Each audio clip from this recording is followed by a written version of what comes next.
Happy Mother's Day. That can be just as a little toast to myself, in fact.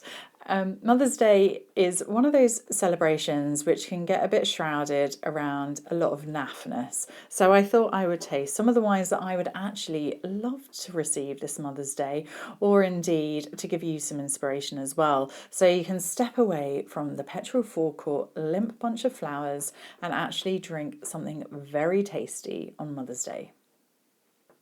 For my first wine, I have picked one of my favourite English sparkling wines, or indeed one of my favourite sparkling wines.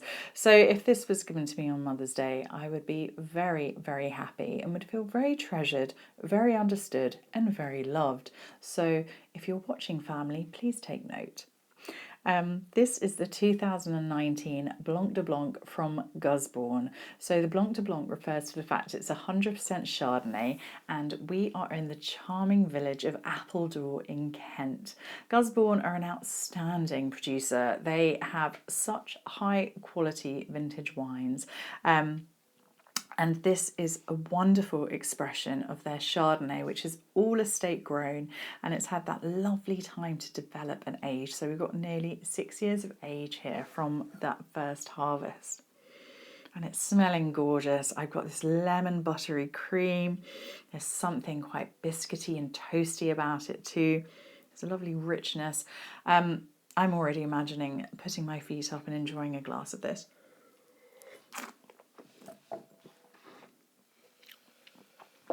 That's beautiful. It's that lovely lemon tart. In fact, if I was made a beautiful homemade lemon tart on Mother's Day, again, I'd be delighted. Buttery pastry, lovely lemon curd filling, nice acidity, creamy, fulsome, very generous, and it just keeps going on and delivering. It's not a cheap wine, but you do get so much wine for your money. And it absolutely delivers on quality. And that is something that I think you really should reference those wonderful women in your life. Whether it's your mother, your sister, your aunt, maybe just somebody who feels like a mother to you. It's always important to toast the ones you love. And I think this is a fantastic wine to do that with. For my next wine, I have picked something a little bit left field. We are in the island of Cyprus, and this is a grape variety called Xynisteri. It's 100% Xynisteri, and the producer is all estate grown fruit, which is quite unusual in Cyprus. So we've got something a little bit special here. Now, if you enjoy, for example, a beautiful Chablis or a Sancerre, something a little bit leaner and a bit tauter, a bit more on that sort of citrusy with a little stone fruit, then this is a brilliant wine to try. And this is where I go with the idea that if the grape variety is generally a little bit unpronounceable, you can often get some very good value for money, especially if it's on a wine list in a restaurant, just a little tip. But it's a really brilliant producer. They're bush vine grown, so it's just these lovely gnarly bush vines. Everything's done by hand, spontaneous fermentation. So that means there's no commercially produced yeast added for the fermentation to happen. And I'm just very excited to taste this. So, oh wow, I'm getting this really intense flashback memory to those little packets of lemon sherbet, dib dab, that you used to get as a child. And those sorts of pear drops. But it smells lovely, really citrusy, really bright.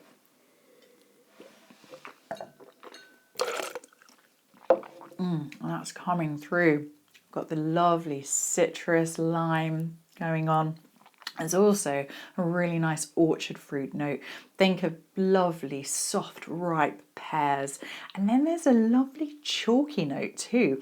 So my mouth has got this nice little grip to it. So it's not just about those primary fruit flavours. There's something a bit more developed there. And it's wrapped up with some great acidity. So if you love Chablis or those more unoaked styles of Chardonnay, for example, I think this would be a really exciting switch to try. And if I was being poured this while I was being lavished on Mother's Day, I would be very happy indeed. Now, you might see a lot of pink around at Mother's Day. It seems to get associated, you know, what with us being women and all. But anyway, there are some outstanding rosés there. And if I was being given a rosé this Mother's Day, I would absolutely love to get a bottle of the Beck Pink, made by Judith Beck in Austria. It's a blend of Blaufränkisch and Zweigelt, two indigenous grape varieties to Austria, and I absolutely love this wine. It's a little bit away from that Provençal style, and that is not a bad thing because this has got a whole different energy and great vibe going on. It's a little bit darker in colour, but again, remember, you can't taste colour. Never let that put you off. This is a beautiful bone-dry rosé, and I'm so excited to taste it. I've got this abundance of beautiful wild strawberries, crushed cranberries, super, super inviting. There's also a nice sort of almost citrus pith to it, something a bit like a pink grapefruit or something. So I can't wait to go in. Wow. I love that wine. It has so much going on. There is the cranberry, the little bit of cherry, that beautiful wild tartar strawberry. And then you have that nice, pink grapefruit, I think is a great description for it actually. And the flavour just keeps going on and on. So hopefully it will be a lovely sunny Mother's Day, and a glass of this outside would be really appealing. Judith Beck is a brilliant winemaker. I love everything that she does. And this is just an outstanding example of the sheer quality of wine that she produces. I picked this wine with the hope that a delicious Sunday lunch is prepared for me, and there is a really nice red wine to enjoy with it. So this could be one such example. It's a Cabernet Franc from Argentina. Now, you might normally associate Argentina with Malbec, and that's because it is certainly a very popular grape variety there, but Cabernet Franc also grows there beautifully as well. So the spiritual home of Cabernet Franc is the Loire, where it tends to have those lovely dark currant fruit flavours to it, but can also have something a little bit greener as well. It's also grown in Bordeaux, where it's used in lots of blends, but this expression is all about brightness and fruit, and really quite soft and supple and very warming. So let's have a little taste and see what we've got. And it smells lovely. Definitely those red fruits coming through. Think of like red cherry, red currants. There's also a nice little herbal spicy note as well. So let's go in.